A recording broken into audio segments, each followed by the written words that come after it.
Réflexion citoyenne 4. D'Élodie, ou la démocratie locale directe. 1. Retour à l'essentiel. Pour revenir au cœur de nos réflexions citoyennes, après la futile parenthèse que représente finalement l'enjeu européen, et ce, malgré l'inévitable mousse politique et médiatique que suscitent les élections europarlementaires de ce mois de mai 2019, il faut rappeler de prime abord l'importance du besoin de démocratie véritable que confirme la pseudo-construction européenne précédemment visée et critiquée.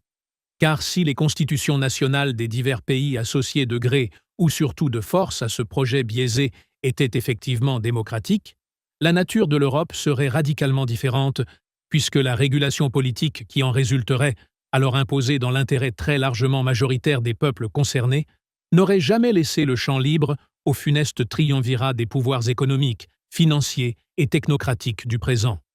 D'où l'urgence de changer la règle du jeu en partant de la source logique de la légitimité la plus incontestable, laquelle réside dans le peuple même des citoyens, et si possible, en respectant le principe d'une échelle de gestion aussi locale et décentralisée qu'il se puisse faire. Or, s'agissant de la Constitution française qui nous concerne, et avant même d'aller plus loin dans la prise en considération du rôle présidentiel et de ses prérogatives, il est nécessaire d'envisager toutes les possibilités, y compris celle de l'option intégralement citoyenne, dont la définition et la description font l'objet du présent chapitre.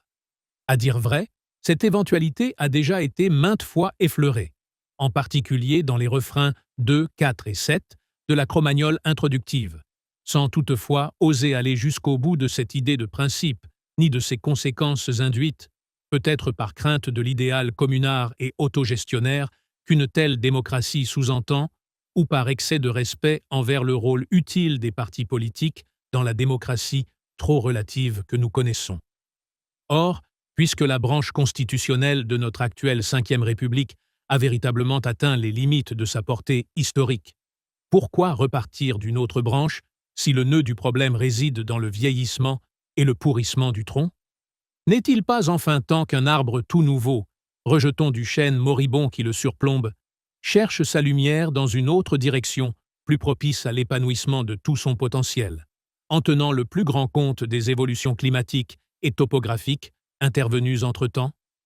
Tel est bien notre propos d'aujourd'hui, dans le but d'explorer l'éventualité d'une démocratie prioritairement locale et directe que nous choisissons de prénommer d'Élodie, tant cette appellation toute féminine nous semble convenir à la fille effrontée et idéaliste d'une Marianne désabusée, alourdie par l'embonpoint de l'âge et de la corruption, tandis que les rêves fous de l'adolescente républicaine qui se rebelle contre sa mère pourraient bien s'avérer aussi anticipateurs qu'avant-gardistes. 2. La fin des élections. Du point de vue d'élodiste, la plaie principale de la démocratie représentative réside dans le principe même de l'élection d'un candidat, le plus souvent présenté et soutenu par une formation politique, voire par un quelconque regroupement d'intérêts économiques, écologiques ou religieux. Dans l'absolu démocratique, personne ne s'arroge le droit de décider à la place de chaque électeur, et il revient donc, soit aux citoyens dans leur intégralité, soit à des échantillons statistiquement représentatifs, des dits citoyens tirés au sort, de voter toutes les décisions et autres textes législatifs indispensables à la vie communautaire sur les trois niveaux si complémentaires du local, du régional et du national. Dans cette perspective, l'électeur doit disparaître à tout jamais au profit du voteur, tandis que le politique, au sens le plus noble et le plus pratique de ce terme, doit se résumer directement et exclusivement aux décisions concrètes à prendre sur la base d'un débat dûment égalitaire entre citoyens, et non plus via les manœuvres politiciennes d'ambitions individuelles ou claniques. Objectivement, rien ne justifie l'obligation encore actuellement faite aux électeurs de choisir un candidat peu ou prou autoproclamé, le plus souvent totalement inconnu, voire artificiellement populaire via les médias, sans mérite particulier ni compétence avérée, présélectionné par un quelconque parti politique au programme caricatural, sur la base de vagues engagements et sans aucune obligation de les tenir, ni droit légitime de les imposer sans majorité citoyenne absolue et explicite au cas par cas de chaque décision. Nous avons déjà constaté, dans les 2 premiers chapitres des réflexions, à quel point la liberté d'opinion du citoyen sur chaque décision concrète est réduite à néant par l'obligation de signer un chèque en blanc une fois tous les 5 ans. Tandis que, par le biais des contraintes imposées au scrutin, la représentation résultant des élections ne correspond jamais à la majorité réelle des citoyens, en termes de proportion de sièges au sein des diverses assemblées. Pour pallier ce risque intrinsèque de déformation de la volonté populaire majoritaire, nous avons envisagé la proportionnelle intégrale, en supposant que les partis politiques seraient capables de légiférer et de gouverner à plusieurs, pour peu qu'une néo-constitution les oblige à se coaliser jusqu'à atteindre une majorité parlementaire, tout en espérant benoîtement que le nouveau personnel politique correspondant serait plus probe et plus responsable que l'actuelle caste politicienne. 3. La juste place des partis politiques. Cette option délégative par élection, ainsi proposée au cours du 2e chapitre, confère hélas un rôle essentiel aux partis politiques avec l'intégralité des risques inhérents aux ambitions sectaires de tout regroupement minoritaire organisé. Or, s'il est bien sûr indispensable de garantir la liberté d'expression ou d'opinion individuelle et collective, et donc de permettre l'existence même de tous les partis politiques, rien ne justifie fondamentalement le rôle présélectif de ces mêmes partis,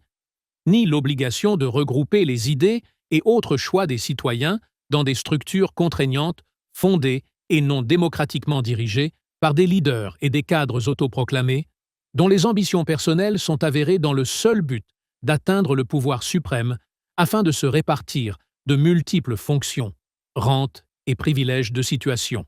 et dont les moyens impliquent de fait la manipulation de suiveurs naïfs via des méthodes de communication dignes du marketing, avec la complaisance volontaire ou non de médias aux effets amplificateurs.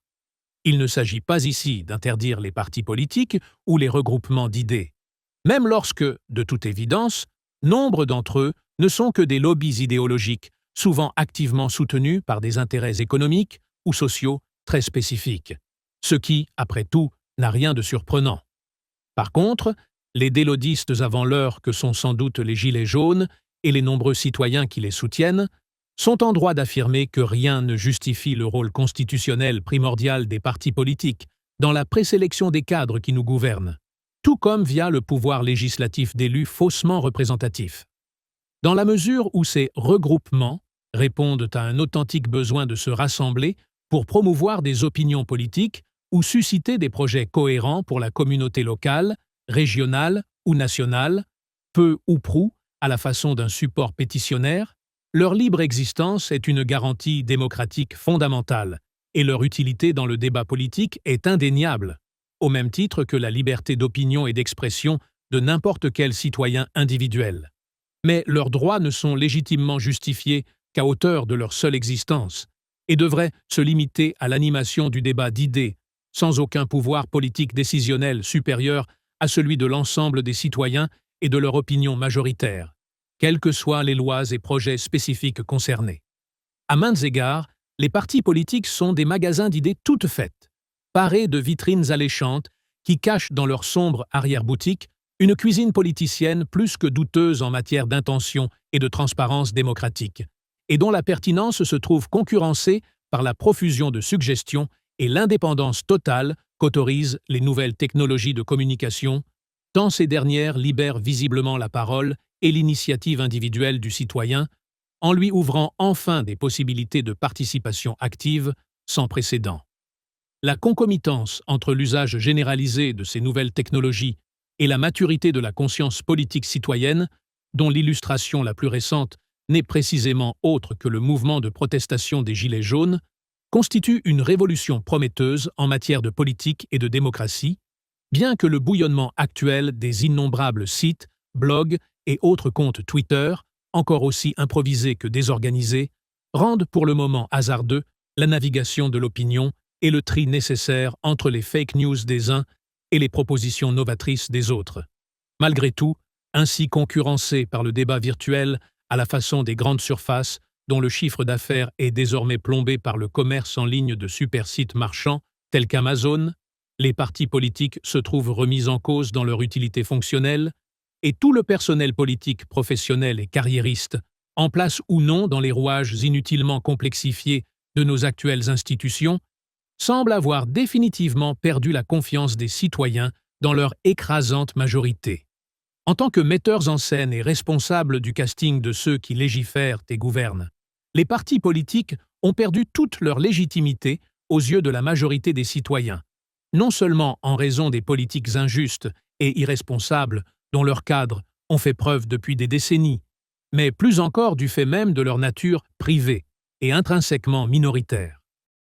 Pourquoi certains citoyens auraient-ils le droit ou le pouvoir de créer un parti, et avec quels moyens dès l'origine? De quel droit ces organisations obligent-elles chaque citoyen français à leur déléguer pour plusieurs années son droit de vote inaliénable, sa liberté de choix, alors qu'elles sont caractérisées par l'étroit parti pris d'un prisme idéologique foncièrement partiel autant que partial, et alors même que leurs militants ne représentent qu'une infime partie de la population française? Si tous les Français en âge de voter se reconnaissaient dans l'un ou l'autre des partis politiques en place, au point d'en être membres, on pourrait parler d'un début de légitimité concernant ces structures à l'échelon national. Mais bien au contraire, rarissimes sont les électeurs qui se reconnaissent dans un parti politique. Et pire encore, ceux qui en sont membres de base s'avèrent souvent déçus et trahis par les décisions de leurs leaders, une fois ces derniers éventuellement élus, tandis que les ambitions internes divisent l'apparente unité du parti en autant de chapelles manœuvrières propres à dégoûter tous les citoyens non encartés. Dès lors, force est de constater que les partis politiques ne sont qu'un pis-aller semi-démocratique dont l'utilité, jadis certaine après la chute des empires et autres royautés, se trouve aujourd'hui totalement dépassée par le progrès inéluctable des idées citoyennes autant que par les nouveaux moyens pratiques d'information et de communication. Imposés par défaut, et au lieu d'être l'émanation directe d'une base citoyenne prétendument représentée, les partis politiques ne sont que les héritiers de l'ancien pouvoir centralisé et absolu, tandis que leur déguisement démocratique cache de plus en plus mal la monopolisation de la puissance publique dans les mains des classes dominantes de la bourgeoisie urbaine et de la haute administration. À ce titre-là, ils sont aujourd'hui plus que jamais l'expression même de la triste ambiguïté révolutionnaire de 1789, par laquelle la bourgeoisie s'est approprié le pouvoir au nom du peuple, et à sa place, en détournant la juste révolte de ce dernier pour son propre intérêt économique et social minoritaire. Au fil des républiques qui se sont succédées, les partis politiques ont certes permis d'atteindre divers degrés de démocratie toute relative, et ce, d'autant plus facilement que les consciences citoyennes étaient embryonnaires et que les moyens techniques concrets d'une démocratie plus avancée étaient encore inexistants. Il n'en reste pas moins que le temps est désormais venu de faire descendre les ressorts principaux du pouvoir jusqu'au niveau de leur fondation citoyenne. Besoin légitime dont la satisfaction est enfin rendue accessible à chacun par les progrès de l'information, de l'éducation et de la communication. En effet, les partis politiques constituent avant tout le tremplin stratégique des leaders qui les surdominent, dont l'ambition personnelle trop évidente profite d'une structure verticale et d'un pouvoir largement autoproclamé pour se faire ainsi adouber par des suiveurs étrangement disciplinés. Il serait très intéressant pour un psychologue statisticien de parvenir à saisir le trait de caractère commun qui définit sans doute tous les adhérents et autres militants politiques, et ce, quel que soit le parti concerné, tant la foi aveugle de ses citoyens a de quoi surprendre le regard extérieur lors des grands-messes idéologiques que sont de facto les meetings politiques. Pourtant, c'est bien ce spectacle affligeant de discours simplistes, de slogans incantatoires, de langues de bois et de trahisons internes qui rebute l'électeur libre et le décourage à tout jamais de s'encarter.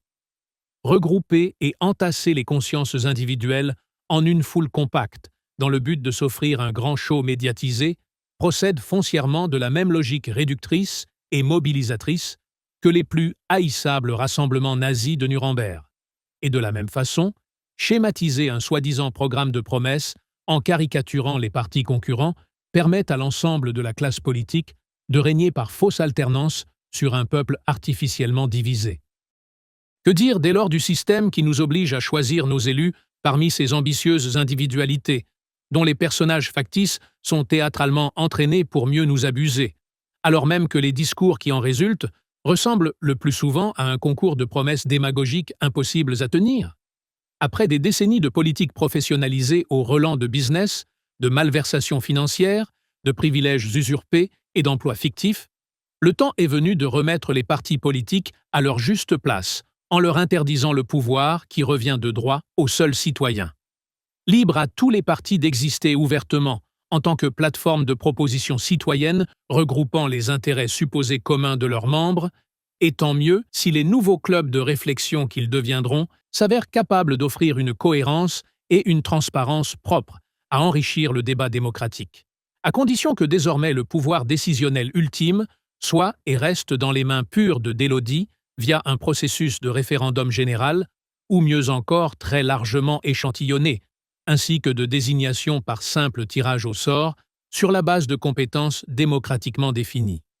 Chaque conscience citoyenne individuelle doit rester libre de s'impliquer dans le jeu politique tout entier, depuis la proposition de loi ou de projet jusqu'à la décision finale par vote, en passant par le débat intermédiaire indispensable, sans jamais élire qui que ce soit d'un bout à l'autre du processus, grâce au principe de tirage au sort des délégués, de collégialité et de rotation des fonctions et des pouvoirs afférents. 4. Le bon sens citoyen. À l'instar d'un Michel Onfray, notre jeune d'Élodie croit au bon sens populaire de la majorité citoyenne, par-delà les divisions surannées entre gauche et droite, qui résument, hélas, les visions trop simplistes des partis politiques les plus manipulateurs. En caricaturant les opinions et en forçant un citoyen, réduit au rôle d'électeur, à déformer sa propre conscience pour entrer dans les cases arbitraires définies par les partis politiques, les institutions actuelles détruisent l'entité si complexe de l'opinion citoyenne individuelle et collective, obligeant l'électeur à se définir de gauche ou de droite, conservateur ou progressiste, voire écolo et même anarchiste, alors que chacun d'entre nous est potentiellement tout cela à la fois, selon les circonstances et l'objet du débat. Qui n'a pas déjà pu observer à quel point chaque parti se divise violemment en son sein sur la plupart des sujets concrets, dès lors qu'un référendum donne au peuple le droit de s'exprimer en court-circuitant ces institutions faussement démocratiques, comme ce fut le cas sur la Constitution européenne en 2005? Qui n'est pas surpris de constater à quel point tous les partis politiques qui s'alternent au pouvoir oublient étrangement leur credo social au profit de l'option libérale des marchés, quelle que soit leur couleur politique? Qui n'a pas remarqué avec quelle facilité les électeurs, déboussolés par la schizophrénie qu'encouragent les partis, passent d'un camp à l'autre, voire d'une extrémité à l'autre, au fil des déceptions et des séductions que véhicule chaque élection? Qui n'a jamais pris en défaut parmi ses proches tel ou tel parent ou ami dont le comportement contredit grotesquement l'idéologie proclamée? En réalité, l'opinion et l'acte de choix politique n'ont de sens que dans le contexte précis de chaque décision à prendre. Et le citoyen voteur, enfin libéré de sa camisole d'électeur, doit avoir toute latitude de s'exprimer en son âme et conscience, au vu de sa propre expérience vécue et de l'intérêt des siens. Cela est d'autant plus vrai que, si une véritable démocratie locale et directe lui permet de décider au final,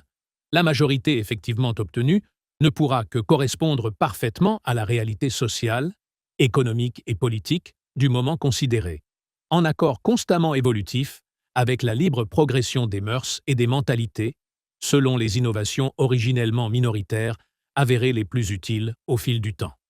Cela suppose donc aussi de remplacer l'électeur manipulé par le voteur responsable, sachant que la seule intelligence qui vaille, en tant que liberté, est celle du bon sens le plus largement partagé. En devenant responsable politique décisionnel à la propre échelle de sa personne et au même titre que n'importe quel énarque ou agrégé, chaque citoyen conserve sa totale liberté dans le strict respect de l'égalité avec autrui, et personne n'a légitimement le droit de remettre en cause son jugement. S'il a tort, il a de bonnes raisons pour cela. S'il se trompe, ce ne peut être là que du point de vue des autres, et l'expérience le fera évoluer si nécessaire. Après tout, combien d'énarques se sont fourvoyés bien plus lourdement encore,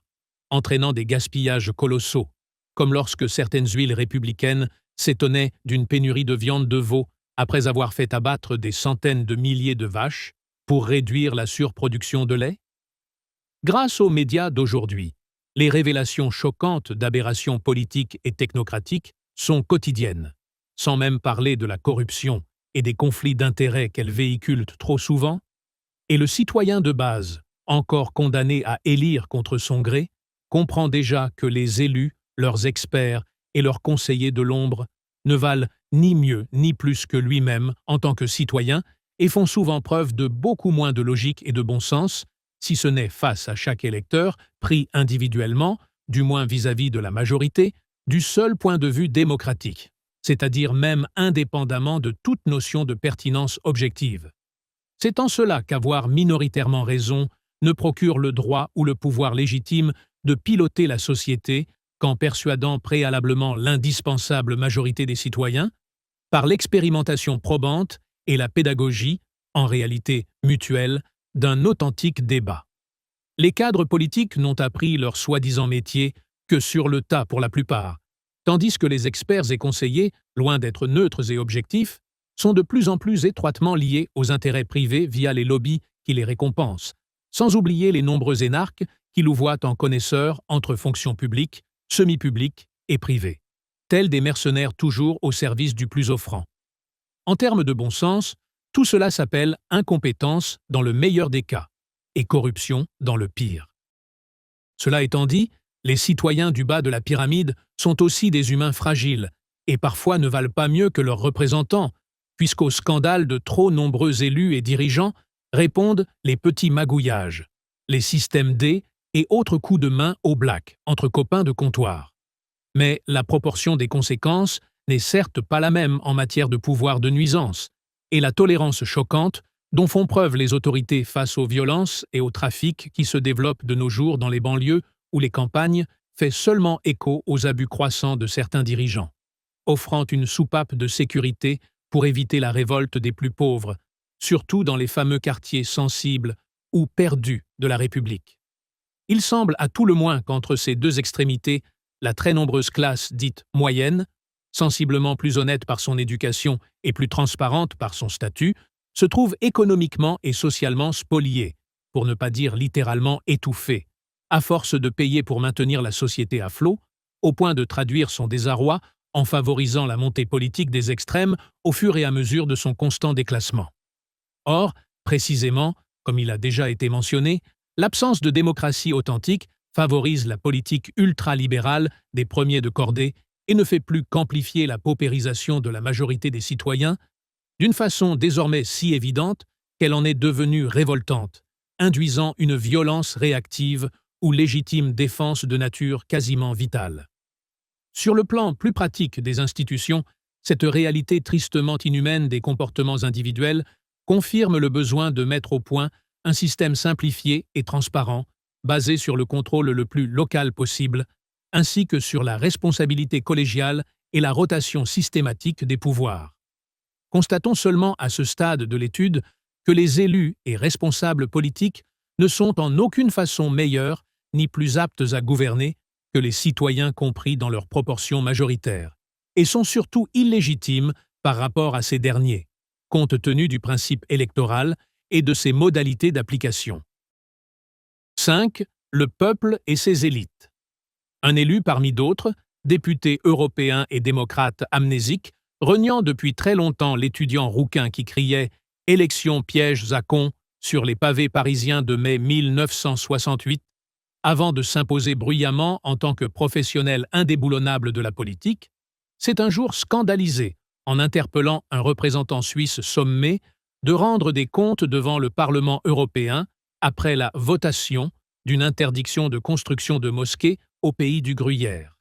Indépendamment du grave problème de fond soulevé par cette décision objectivement illégitime, car foncièrement contraire à la liberté privée de culte et à sa logique conséquence immobilière, l'altercation, encore visible sur YouTube, vaut réellement le détour en tant qu'exemple de débat questionnant formellement la légitimité démocratique. En effet, la thèse du révolutionnaire reconverti est verdie depuis longtemps et dicte le postulat selon lequel le peuple ne serait pas toujours capable de voter comme il faut lors d'un référendum, et que les élites doivent dès lors choisir à sa place ou le faire revoter si nécessaire, à l'instar de ce qui se prépare encore visiblement aujourd'hui sous le faux prétexte d'un Brexit déclaré impossible. Avec force vocifération et sur un langage des plus insultants, l'orateur surexcité considère que les élites sont de fait très en avance sur le peuple et doivent donc le guider, y compris contre le gré de la majorité et pour le seul bien de la démocratie, suggérant dès lors que le dit peuple n'a raison que lorsqu'il plébiscite le pouvoir en place. À cela, très calmement, le représentant de la Suisse répond simplement que la démocratie se doit de respecter le choix majoritaire de chaque population souveraine, tout en demandant à l'ex-rouge, devenu vert de colère, ce que les Français décideraient si la même question pouvait leur être posée. Sur le fond du sujet discuté, l'eurodéputé a raison, mais plutôt en ce sens qu'il devrait être inconstitutionnel de se poser une telle question de facto contraire aux libertés de toute minorité respectueuse de la loi, ou qu'une décision semi-référendaire sous forme de vastes conventions citoyennes parfaitement représentatives et dûment informées contredirait à coup sûr la votation suisse, à la différence d'un référendum national, ce paradoxe démocratique étant ici réservé pour des réflexions ultérieures. Le point de vue de Délaudy quant aux relations entre le peuple et ses élites est cependant sans appel, puisque pour elle, comme pour tous les citoyens 100% démocrates, parés d'un gilet jaune ou non, la démocratie véritable ne peut qu'être intégrale, et ce, même au risque de retarder l'évolution de la loi en la rythmant sur le pas majoritaire, au gré de l'évolution des mentalités. Et pourtant, cela ne signifie en rien que le peuple soit nécessairement rétrograde, car c'est bien lui qui fait évoluer la vie concrète par le biais de son comportement quotidien, avec les multiples conséquences socio-économiques, culturelles et politiques qui ne font qu'en découler. La question de fond est de savoir si, de la même manière que les leaders de l'économie peuvent imposer leurs projets et leurs ambitions aux employés de leur société, des élites telles que nos énarques ou nos technocrates ont le droit de contraindre les électeurs sans tenir compte de leurs préférences majoritaires. C'est hélas ce qu'autorise encore la semi-démocratie parlementaire et présidentielle actuelle, sur la base d'une légitimité structurellement insuffisante, puisque fondée sur des élections partisanes et non proportionnelles. Cela revient à dire ici que, sous la Ve République, comme sous toutes les précédentes, la pseudo-démocratie élective ou électorale, bien loin d'être représentative au sens authentique du terme, n'est qu'un leurre pour s'assurer que les classes dirigeantes de la société puissent gouverner, surtout à leur seul avantage, en offrant pour toute compensation qu'un simulacre de participation citoyenne. En tant que leader, il est naturel que les élites soient à la pointe de progrès certains, et donc en avance sur leurs compatriotes. Mais la confusion historique entre domination et surdomination rend leur leadership trop préjudiciable à l'écrasante majorité du peuple, et dès lors à la cohérence sociétale, tant du point de vue socio-économique que culturel ou encore politique, et l'ambition des réflexions à venir sera de parvenir à définir objectivement le statut d'élite, ainsi que la frontière séparant la légitime supériorité, qui va de pair, de la violence qu'entraîne le moindre abus de pouvoir. Pour l'heure, force est de constater que la nature associative ou sociale de chaque nation n'est pas celle d'une entreprise concurrentielle et privée, et que le principe de majorité démocratique, sans remettre en cause les responsabilités accrues des citoyens dominants, leur interdit de gouverner contre la majorité démocratique, ce que permettent pourtant encore toutes les pseudo-démocraties électorales et partisanes. À la lecture de ces observations pour le moins subversives,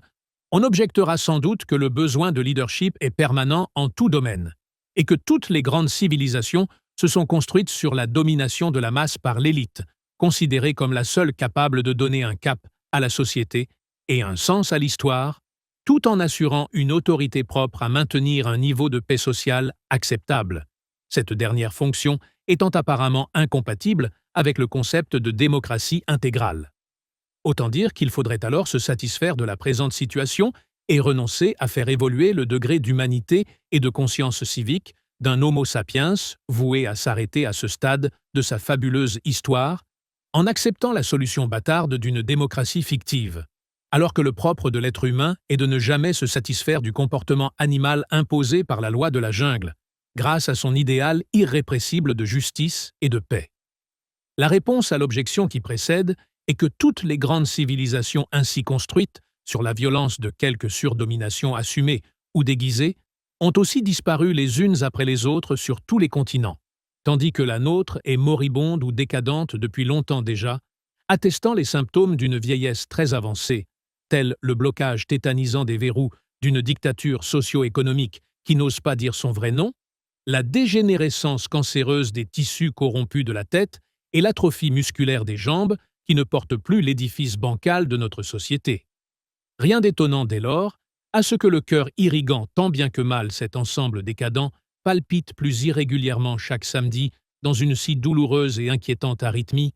au gré des manifestations des gilets jaunes. Or, précisément, si l'on observe avec plus de recul les causes de la disparition des civilisations incomplètement humaines qui nous ont précédées,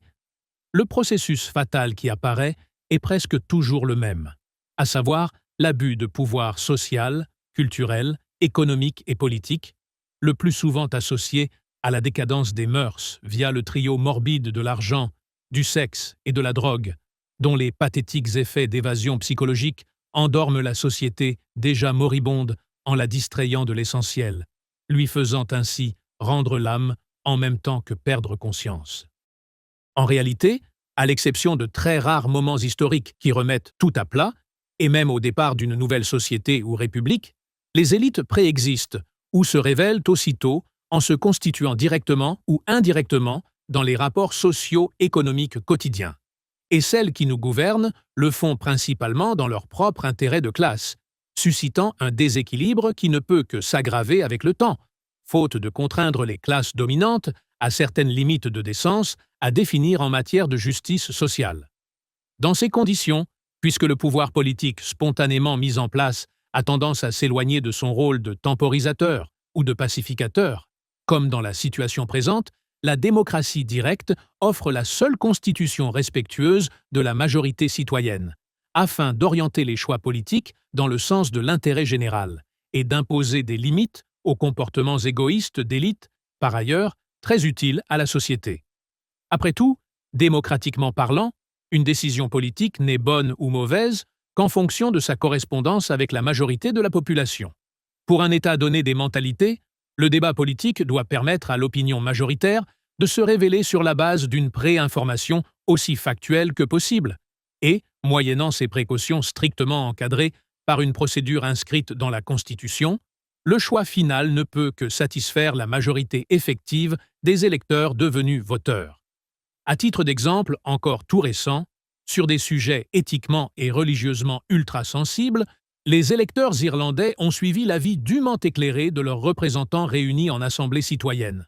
faisant preuve d'une ouverture d'esprit contraire aux dogmes de leur apparente tradition catholique. Il est donc parfaitement indigne d'infantiliser chaque peuple à la façon d'un surdominant et de prendre les citoyens pour des incapables politiques tout juste bons à avaliser les décisions de l'élite républicaine, comportement hautain qui inspire les efforts constants des principaux dirigeants pour maintenir la majorité des citoyens dans l'ignorance de leurs droits et les empêcher précisément d'évoluer par une juste prise de responsabilité. Il est nettement plus positif, honnête et émancipateur de miser entièrement sur la confiance et l'éducation, en faisant preuve de compréhension et de pédagogie envers ceux qui se révèlent en retard d'évolution, tout en acceptant tel qu'il est l'état réel des mentalités. Les excès d'opinion trop simplistes de nombre de nos compatriotes sont en fait surtout dus à une réaction instinctive et symétriquement exagérée contre les abus que révèlent certaines décisions incompréhensibles ou illogiques émanant des autorités politiques et autres magistrats. À titre d'exemple, le laxisme trop fréquent de la justice est habituellement ressenti par la base des citoyens comme une scandaleuse injustice, faisant souhaiter à certains jusqu'au rétablissement de la peine de mort. Personnellement, farouchement opposé par principe à la peine capitale, a fortiori, depuis une lecture édifiante du livre enquête Le Pullover rouge de Gilles Perrault, je serais honteux et catastrophé si une majorité citoyenne rétablissait ce genre de barbarie légale. Cela dit, s'il était besoin d'en reparler, il ne fait guère de doute qu'un vrai débat en la matière, argumenté de façon réellement transparente, ne manquerait pas de confirmer l'une des rares bonnes décisions de François Mitterrand, prise au tout début d'un double mandat par ailleurs aussi décevant que dommageable.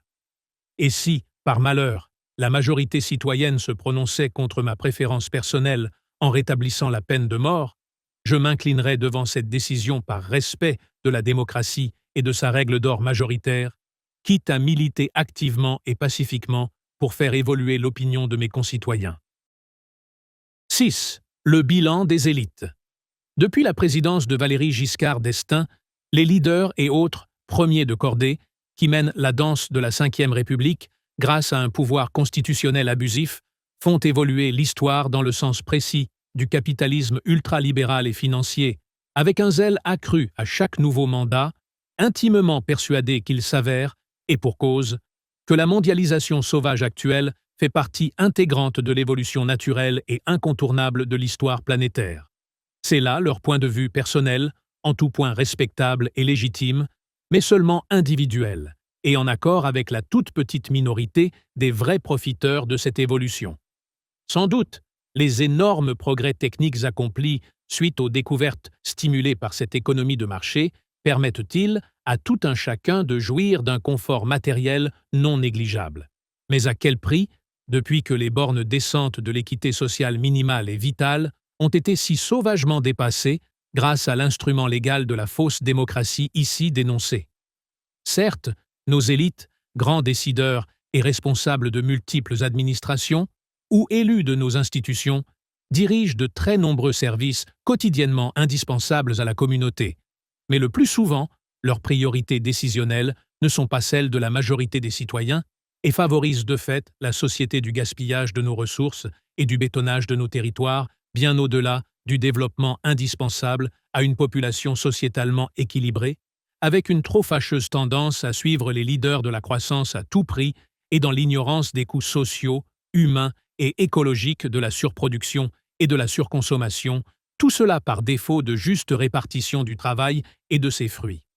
Nos élites ont aussi très tôt choisi le tout nucléaire, sans donner l'occasion d'un débat national, ni d'un référendum populaire sur une question aussi cruciale pour notre environnement tout autant que pour l'avenir de la planète, privant les Français du droit de choisir, accordé aux Autrichiens par exemple, non sans quelques conflits d'intérêts évidents, au temps d'un président Giscard d'Estaing dont la belle famille était directement concernée par cette juteuse aventure énergétique.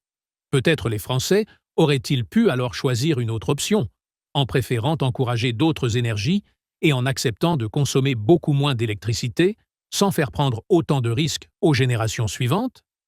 Si cette option nucléaire a été très profitable aux Français en matière de coût de l'électricité, on peut encore se poser la question en ce qui concerne le gouffre financier et l'apparente impasse technologique des mégacentrales EPR d'EDF, le gigantisme et la maximisation étant source de dangers accrus, selon le syndrome d'un tristement célèbre Titanic. Nos élites ont également choisi la toute relative indépendance militaire d'une puissante et ruineuse armée en s'arrogeant le droit de gendarmer le monde à grands frais et de se mêler de conflits insolubles, parfois causés ou aggravés par notre propre diplomatie, dilapidant ainsi un budget monstrueux au profit de l'industrie de l'armement, quitte à engloutir les impôts des Français dans de trop célèbres flops, tandis que les citoyens supportent de plein fouet l'effet boomerang du terrorisme qui en découle directement. Tout cela s'est fait sans jamais demander au peuple de France si la priorité militaire méritait d'engloutir le deuxième budget de la nation après celui de l'éducation nationale, ou s'il était plus sage de se déclarer pays neutre en faisant plutôt confiance à une coopération européenne effective, avec l'avantage de pouvoir employer les dizaines de milliards d'euros ainsi libérés sur d'autres priorités plus utiles aux citoyens, telles que les services hospitaliers, la dépendance ou le logement, parmi tant d'autres besoins socialement pertinents. Nos élites, en choisissant la course à la productivité qu'impose la seule recherche du surprofit, ont délibérément encouragé l'agriculture intensive, avec l'appui amplificateur d'une Commission européenne et d'un Parlement européen soumis aux lobbies les plus mal intentionnés de Bruxelles, pour le résultat écologique et sanitaire catastrophique que l'on peut aujourd'hui constater, avec comme désastreuse conséquence l'appauvrissement de la biodiversité et la multiplication des cancers par l'empoisonnement de l'air et de notre alimentation. Nos élites nationales ont offert sur un plateau doré les clés de la souveraineté bancaire et commerciale à des minorités internationales, européennes et mondiales, en supprimant les frontières pour la libre circulation des capitaux, des travailleurs détachés et autres biens de consommation, autorisant ainsi une concurrence déloyale impossible à soutenir pour nos PME, avec pour conséquence directe l'état de crise économique et sociale chronique que nous connaissons depuis et son lot douloureux de chômage endémique, de désindustrialisation, d'assistance humiliante, d'immigration non contrôlée, mais aussi d'évasion fiscale, de violence et autres criminalités. Tout cela s'est décidé sans demander l'avis du peuple de France, précisément parce que la majorité citoyenne n'aurait jamais autorisé une telle évolution, ni un suicide sociétal et culturel aussi évident que prévisible. Dès lors, qui oserait soutenir que l'évolution dictée par les élites a pour motivation l'intérêt général, et que les résultats des politiques menées depuis plus de 60 ans ont rendu les Français plus heureux qu'avant?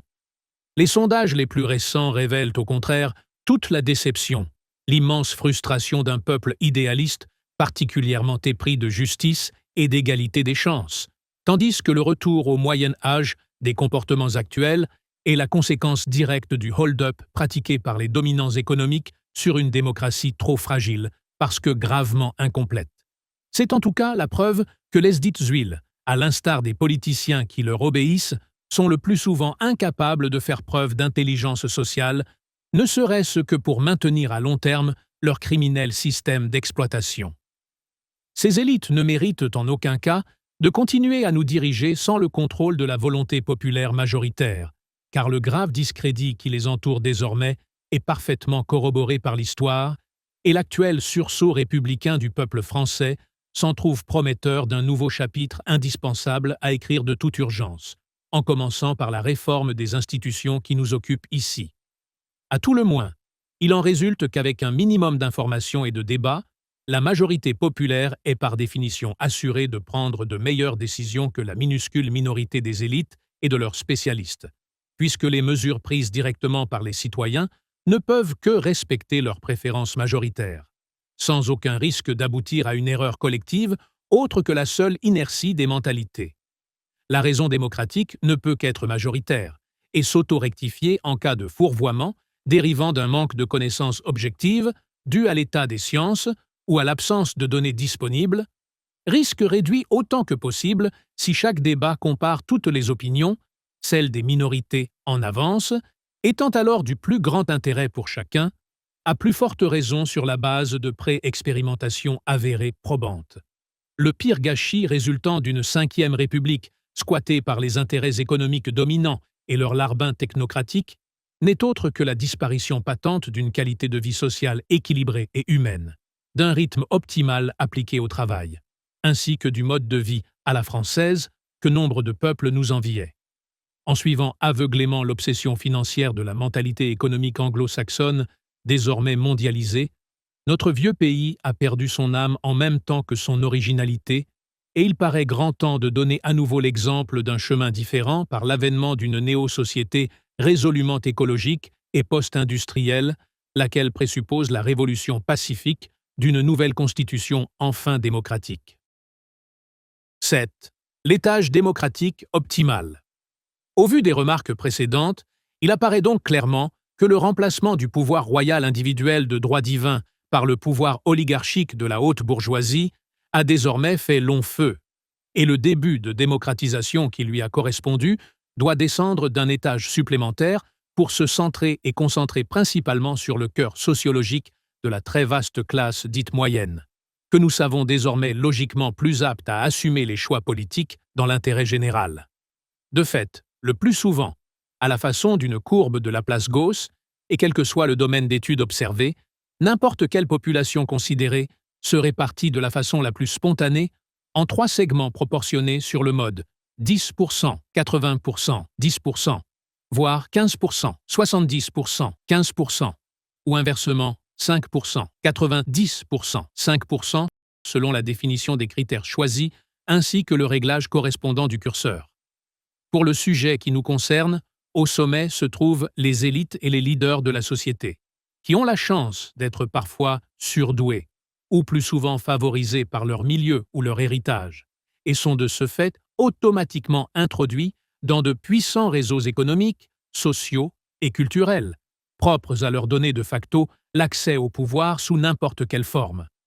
En résumé caricatural, nous retrouvons là la bourgeoisie urbaine dominante et ses multiples réseaux d'influence, classe sociale supérieure en général européiste et mondialiste, qui fournit pour l'essentiel les principaux dirigeants économiques, politiques et technocratiques actuels.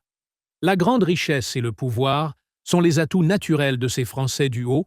et cette caste, désormais de plus en plus fermée aux étages inférieurs, est globalement celle qui nous dirige via l'actuelle Constitution. C'est précisément la frange la plus fortunée de cette minorité qui vient d'être à nouveau rassurée et aveuglément soutenue par le président Macron au cours de la conférence de presse concluant le pseudo-grand débat national, puisqu'aucune redistribution sérieuse de revenus ni d'impôts ne lui demande le moindre sacrifice en plafonnant ses seuls excès. En deuxième position, l'étage principal regroupe la très grande majorité de la population et constitue la fameuse classe moyenne, non sans agréger sous cette appellation des situations très différentes en termes de métiers, de fonctions, de milieux culturels et de revenus.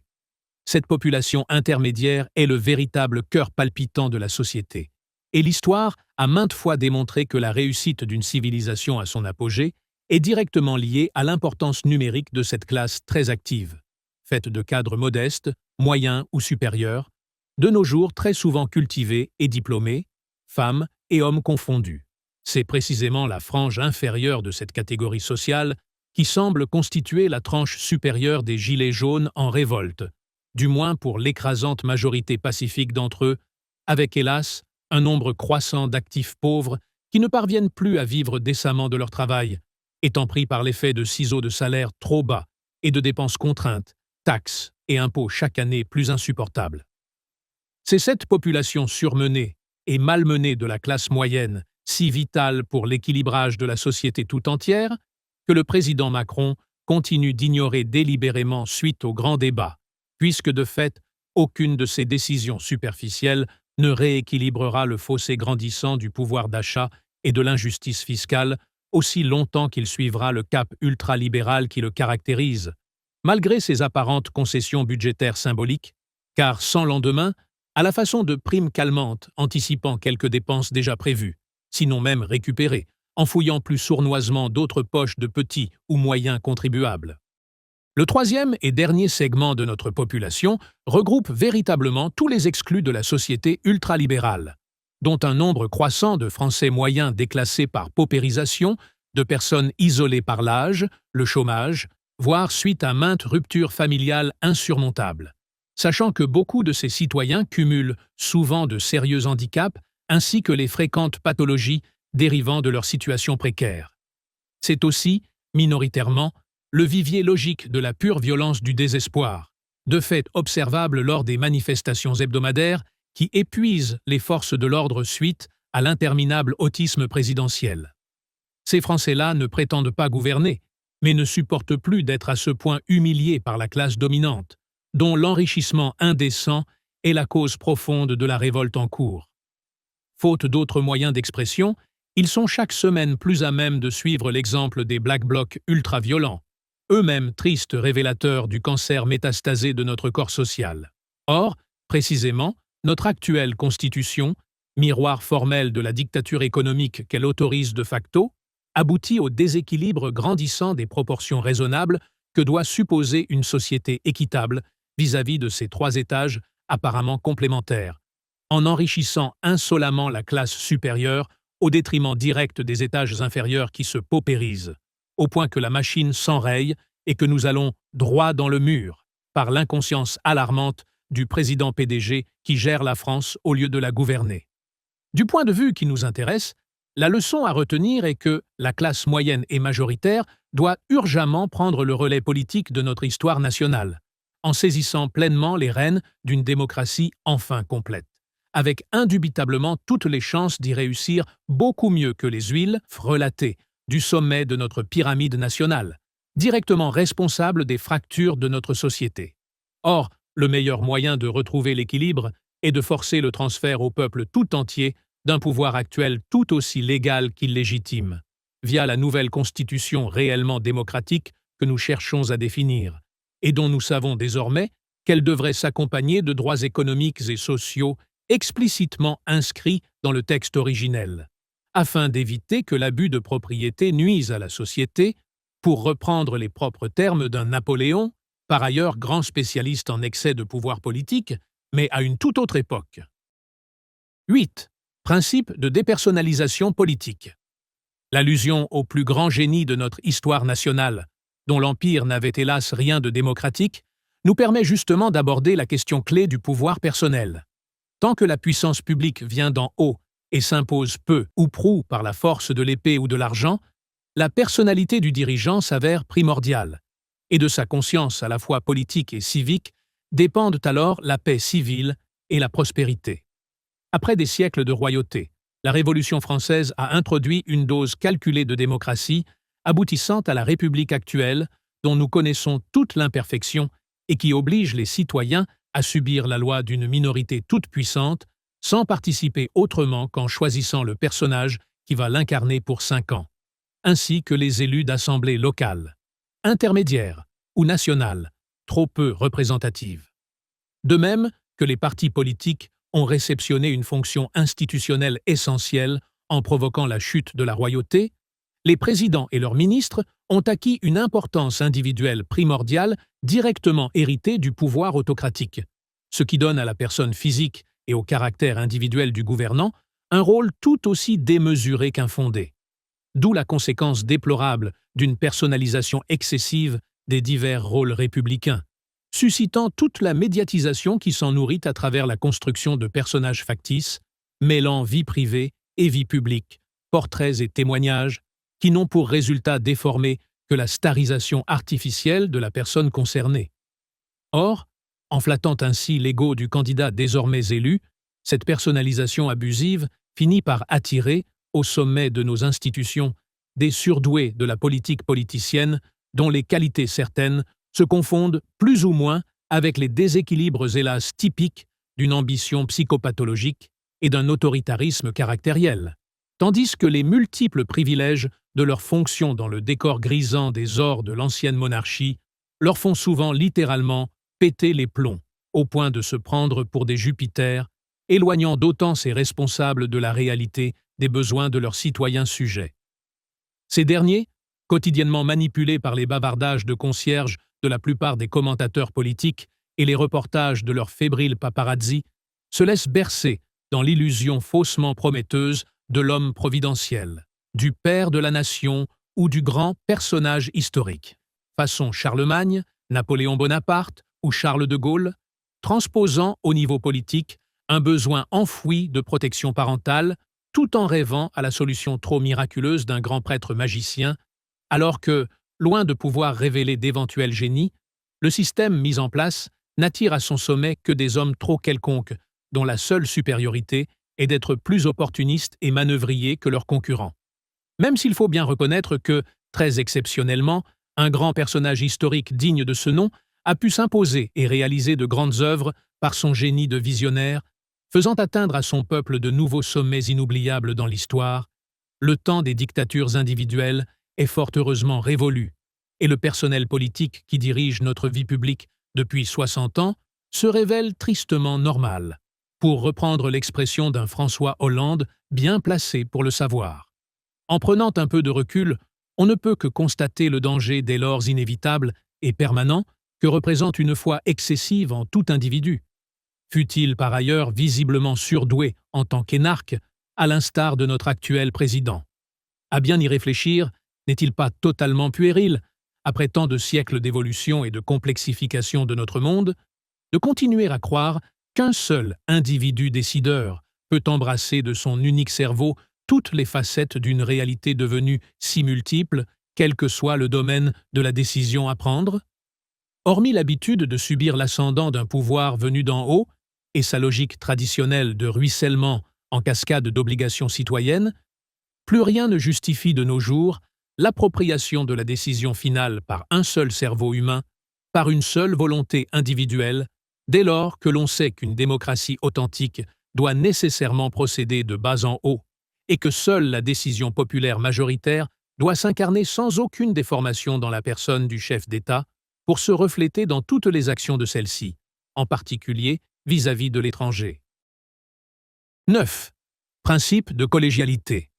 Même garanti et mûri par un entourage nécessaire d'experts et de conseillers, dont nous avons déjà souligné les nombreuses limites, souvent dues à un manque d'éventail comparatif et autres transparences, chaque décision politique individuelle comporte de facto un risque accru par la complexité du monde actuel, et la concentration d'un maximum de pouvoir décisionnel sur les épaules d'une seule et même personne, particulièrement typique de notre 5e République obsolète, se révèle de nos jours tout aussi dangereuse qu'antidémocratique. Pour pallier les risques trop visibles qui en découlent depuis des décennies, autant que leurs conséquences d'erreurs stratégiques et de gaspillage financier, la meilleure solution consiste à promouvoir la collégialité des décisions dans toute la mesure du possible, en partant bien sûr du principe que les décideurs en question ne sont que les délégués du peuple, par la vertu d'un tirage au sort strictement représentatif de la réalité citoyenne. De fait, la pluralité décisionnelle qu'autorise la collégialité offre une incomparable garantie d'objectivité, non sans réduire d'autant les risques d'erreur et éviter de surcroît la personnalisation préjudiciable du pouvoir, tel que souligné plus haut. Ces multiples avantages sont aisément vérifiables dans de très nombreux domaines de la vie courante, et particulièrement en milieu scolaire. À titre d'exemple, considérons un élève moyen dans quelque matière que ce soit, ayant à produire un travail quelconque. Les chances, ou plutôt malchances, qu'il se trompe et commette de multiples erreurs sont maximales s'il travaille seul, et ce, malgré toute sa bonne volonté et son application supposée. Mettez-le en binôme pour le même travail, et ses risques seront grandement diminués. Mettez-le en équipe de 4 ou 5 élèves jouant le jeu avec le moindre sérieux contrôlé, et vous supprimerez pratiquement tous les risques d'erreurs graves, simplement parce que ces dernières seront spontanément repérées et collégialement corrigées avant leur validation, tandis qu'en plus, l'imagination créative et solidaire dudit groupe s'en trouvera grandement multipliée. Notre esprit est ainsi fait qu'il nous est aussi facile de repérer l'erreur d'autrui que d'ignorer nos propres défaillances, au point qu'un groupe d'apprenants d'une dizaine d'adolescents ou d'étudiants pourrait presque remplacer leur professeur pour pratiquer sur les connaissances déjà acquises, et ce quelle que soit la matière concernée, pour peu que l'outil pédagogique soit adapté à cette forme d'apprentissage tout à la fois autonome et partagé.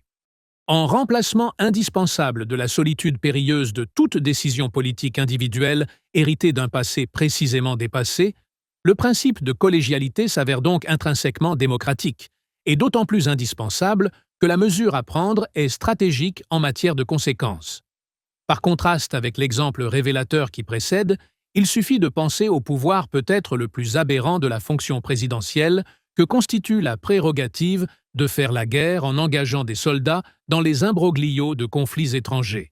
le plus souvent injustifiés, sans l'agrément préalable des citoyens, ni même de leurs soi-disant représentants. Héritage désuet de la toute-puissance régalienne des régimes autocratiques, ce droit de vie ou de mort permet à nos présidents, souvent au moment où leur popularité est au plus mal, de se distraire et de détourner l'attention de l'opinion publique en s'immisçant dans des conflits post-coloniaux ruineux, désignant ainsi un ennemi susceptible de rassembler le peuple apeuré autour de son chef. Ce faisant, l'élu suprême affirme son autorité mise à mal dans les sondages, pendant que l'enfant caché dans son subconscient dilaté joue enfin aux soldats pour de vrai, grisé par l'obéissance intéressée d'une armée désœuvrée en mal de sensations et pour le plus grand profit des puissantes industries de l'armement.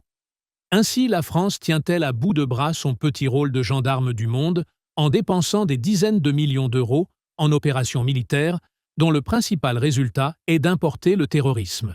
ainsi que de violents règlements de comptes intercommunautaires à domicile. Mais qu'importe si notre coq gaulois a les 2 pieds dans le fumier malodorant de tels conflits, pourvu qu'il chante et claironne d'une orgueilleuse commémoration à la suivante. En conséquence de ce pouvoir abusif, Et à la différence de nos voisins continentaux, cette ambition puérile de prétendre faire la loi au-delà de nos frontières, bien que jamais n'importe où, en fonction directe des intérêts économiques, nous coûte une fortune très largement au-dessus de nos moyens et révèle en tout état de cause l'obsolescence du pouvoir personnel et la stupide vanité égoïste que les actuels rouages constitutionnels encouragent ainsi. Preuve supplémentaire de l'urgence avec laquelle la collégialité bien encadrée doit remplacer la volonté d'un seul dans une néo-démocratie digne de ce nom. À condition toutefois de prévoir aussi le besoin de réactivité, en cas d'urgence absolue. Quant à la nécessité de lutter contre le terrorisme ou de venir en aide à tel ou tel pays agressé, cela devrait être du seul ressort de l'ONU et de l'armée de soldats sans aucune identité nationale que cette organisation devrait urgemment et démocratiquement mettre en place. 10. Principe du tirage au sort. Puisqu'en Délodie, les élus disparaissent du paysage politique pour toutes les raisons que nous savons désormais, il va de soi que, dès lors que des représentants s'avèrent nécessaires afin de rédiger et faire appliquer le texte d'une loi nouvelle ou d'un projet nouveau, ainsi que pour gérer la vie communautaire, ces personnes doivent être tirées au sort de façon aussi locale et transparente que possible, tout en respectant strictement les simples contraintes d'un échantillonnage représentatif de la population réelle. Si cela doit supposer une compétence éventuelle et minimale à définir démocratiquement, il semble a priori raisonnable de penser, à ce stade des réflexions et à l'échelon local ou communal, que tout adulte diplômé à hauteur d'un bac+2 ou équivalent par expérience, voire du seul niveau du baccalauréat, devrait être potentiellement sélectionnable par tirage au sort, et ce, d'autant plus que le contenu, la forme, ainsi que le langage de la loi gagneront à se simplifier grandement pour que cette dernière soit aisément comprise par tous les citoyens selon le principe de simplification développé plus loin. Mais il est tout aussi concevable, et sans doute idéal pour une représentativité sociologique intégrale en tant que voteur et non plus responsable mandaté, de n'envisager aucun niveau d'éducation scolaire particulier, tout en ne vérifiant, pour le cas échéant, qu'un strict minimum en matière de capacité linguistique, cognitive et de communication usuelle. Les critères pouvant également varier en exigence en fonction du niveau local, régional ou national de délégation. Moyennant une brève formation préalable sur leurs fonctions, ces délégués n'auront besoin d'aucune compétence spécialisée particulière, étant les représentants directs du peuple dans son intégrale diversité, et faisant appel, tout comme n'importe quel autre décideur, au service de spécialistes pour les aspects plus techniques du texte ou de l'objet en discussion. Il va de soi que toutes ces consultations doivent alors se faire sur la base de points de vue contradictoires et exhaustifs, permettant aux délégués d'accomplir leurs tâches de façon aussi objective que possible. Le tirage au sort apparaît dès lors comme le meilleur moyen de respecter l'égalité des chances entre tous les citoyens aptes à participer, sans attirer aucune ambition personnelle filtrée par qui que ce soit, offrant ainsi nombre de garanties impossibles à réunir par le biais des élections et des partis politiques. Enfin, naturellement, chaque personne sélectionnée par tirage au sort pourra refuser cette fonction temporaire sans aucune justification à fournir et se verra aussitôt remplacé par un autre citoyen en tout point équivalent, désigné de la même façon. Par définition, le tirage au sort devra être strictement encadré sur la base des critères les plus déterminants que constituent typiquement l'âge, le sexe, ainsi que la catégorie socio-professionnelle, entre autres possibilités, en veillant à bien respecter les proportions correspondantes statistiquement observables dans la société française. Il est heureux de constater que l'idée de tirage au sort fait d'ores et déjà son chemin dans le premier pas timide, récemment suggéré par Emmanuel Macron concernant la composition du Conseil économique, social et environnemental, preuve quelque peu paradoxale de l'avenir prometteur de ce mode de représentation, dont l'étude plus approfondie fera l'objet de développements ultérieurs au cours de ces réflexions. 11. Rotation fonctionnelle et déprofessionnalisation politique. De la même manière que le sang circule dans le corps humain, la démocratie doit s'activer en irriguant le plus grand nombre de citoyens possible, et la rotation fonctionnelle doit s'appliquer à tous les décideurs politiques et hauts responsables pour renouveler systématiquement les personnes et éviter à tout prix la professionnalisation de la politique, dont nous ne connaissons que trop bien les désastreuses conséquences en termes de copinage, d'abus de pouvoir et autres corruptions actives ou passives. Sans élection, il n'y aura plus de mandat ni de mandature façon carte blanche, et la rotation fonctionnelle, complétée par la collégialité décisionnelle, devra permettre de changer régulièrement les délégués à chaque nouvelle occasion de tirage au sort. Dès lors que les citoyens eux-mêmes prennent ainsi les rênes du pouvoir politique, sans aucune possibilité de s'enraciner dans la même fonction, le cycle de renouvellement doit pouvoir se raccourcir et se normaliser, donnant virtuellement à tous les citoyens l'occasion de se relayer dans la gestion politique de la communauté, quelle qu'en soit l'échelle. La fréquence des dits tirages au sort remplaçant les élections pourrait peut-être gagner à devenir plus intense, réduisant les durées de délégation à 2 ou 3 ans, si ces délais s'avèrent suffisants pour mettre en place la plupart des décisions politiques ou projets concrets, sachant que la continuité cohérente des politiques ne devrait être assurée que par la seule administration concernée, sans nécessiter la moindre nomination de ministre. En effet, les positions ministérielles, plus souvent honorifiques qu'utiles, ne devraient plus être l'apanage de qui que ce soit, et les ministres eux-mêmes, en tant que personnalités ou barons de la République, ne seront plus nécessaires en délodie, dès lors que des comités de citoyens délégués de l'Assemblée nationale seront là pour superviser l'action des administrations qui les concernent, pour ordonner l'application de toute décision et en vérifier dûment la bonne exécution via le contrôle continu assuré par certains membres délégués. Cela doit participer de la désacralisation des postes politiques, en démystifiant le pouvoir anormalement concentré entre les mains d'un seul responsable, au profit de la personne morale que deviendra un comité ou une commission de représentants, en l'occurrence tirés au sort, évolution finalement comparable à l'innovation d'une SARL ou d'une association remplaçant une seule personne physique décisionnaire dans la société civile et privée. La politique politicienne disparaissant de fait au profit de la gestion collégiale concrète des futures affaires publiques, au cas par cas de chaque décision à prendre, les actuels ministres et secrétaires d'État, a fortiori non spécialistes au point de passer souvent d'un ministère à l'autre, au gré de l'humeur du président, seront aisément remplacés par les chargés de mission déjà mentionnés dans notre deuxième courrier et pour le plus grand bien de l'efficacité qui en résultera. De fait, chacun peut observer que la plupart du temps, les ministres ne sont autres que de simples soutiens politiques à usage médiatique, récompensés par leur poste et assistés depuis toujours par un haut responsable administratif, seul véritable professionnel, accomplissant dans l'ombre tout le travail effectif d'autorité sur les services et de conseil auprès de son apparent grand chef,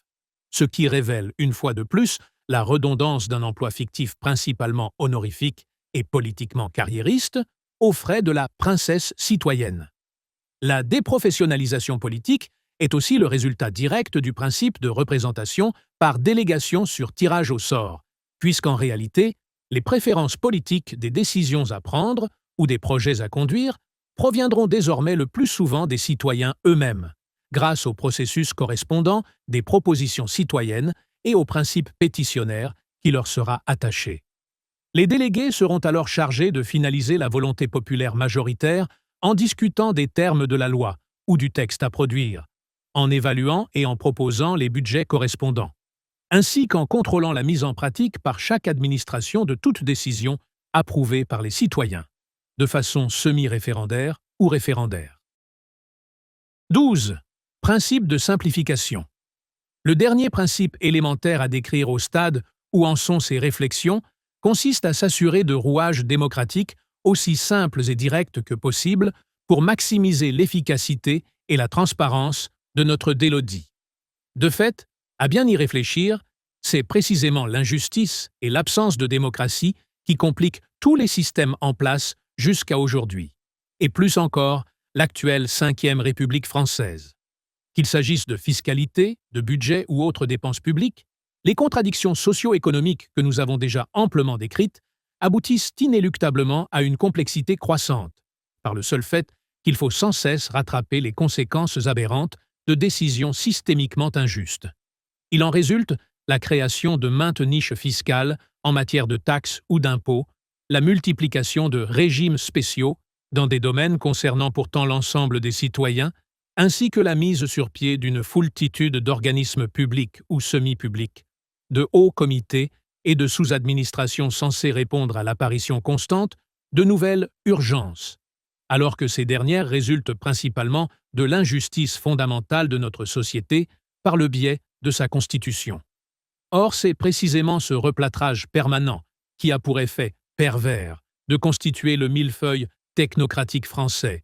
aberration largement improvisée au fil de simples réformettes et autres mesures toujours superficielles, résultat unanimement dénoncé, mais constamment impossible à dégraisser sans remettre en cause les fondements de notre République sclérosée, et ce d'autant plus qu'un nombre croissant de responsables en vivent et en profitent, à la faveur de l'opacité inégalée de notre plus haut paysage administratif. De plus, l'observateur averti retrouve cette même tendance à la complexité croissante et paralysante dans la forme des lois autant que dans leur langage, phénomène illustrant le vieillissement prématuré d'un système trop rigide, avec pour résultat symétrique l'incompréhension des textes par le citoyen lambda et l'optimisation des failles et autres contradictions du Code civil par les surprofiteurs de ce labyrinthe administratif, via quelques cabinets d'avocats conseils et leur montage juridique ou financier. D'où l'impératif de simplification, pour ne pas dire de traduction en français, de tout langage officiel, quel que soit le domaine législatif ou juridique concerné. En tout état de cause, le degré de complexité désormais atteint par notre République est irréformable sans en remettre l'ensemble à plat,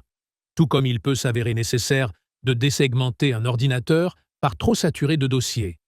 à condition de limiter à son strict minimum la stratification de la nouvelle démocratie et de son administration, afin d'assurer une véritable transparence continue de bas en haut et d'éviter la paralysie, l'inefficacité et la corruption qui caractérisent la France d'aujourd'hui. Le chemin à accomplir, parfois déjà timidement suggéré, voire emprunté, suppose la maîtrise aussi locale que possible des enjeux et des moyens, le contrôle permanent et mutuel des citoyens concernés, la prestation d'un maximum de services publics au plus près de tous les administrés,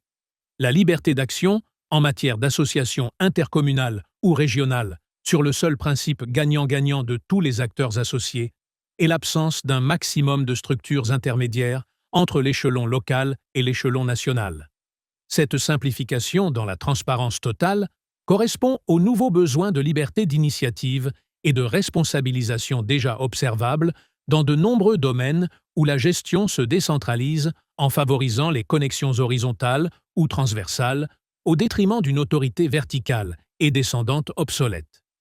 Désormais, le travail d'équipe, la conscience solidaire et la collégialité affichent les moyens potentiels de remplacer avantageusement tous les Jupiters du monde, à condition de reconstruire la démocratie à partir de sa fondation locale concrète, seul gage de solidité, même lorsque s'embrase la flèche de la toiture commune.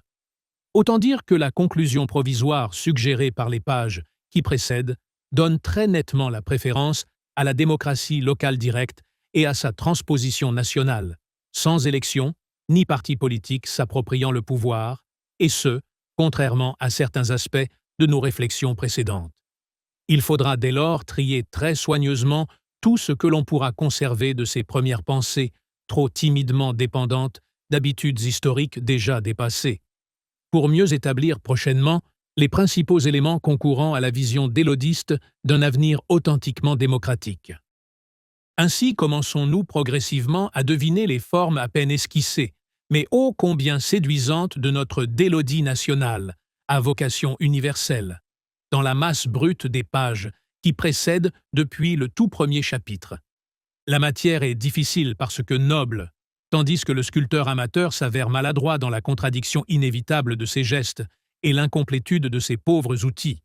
Mais les traits caractéristiques d'une démocratie enfin authentique et plus juste apparaissent peu à peu malgré l'improvisation déroutante qu'induit la liberté de penser, et les prochaines réflexions devraient nous permettre d'aller encore plus loin dans la direction si impatiemment attendue par les citoyens de ce XXIe siècle.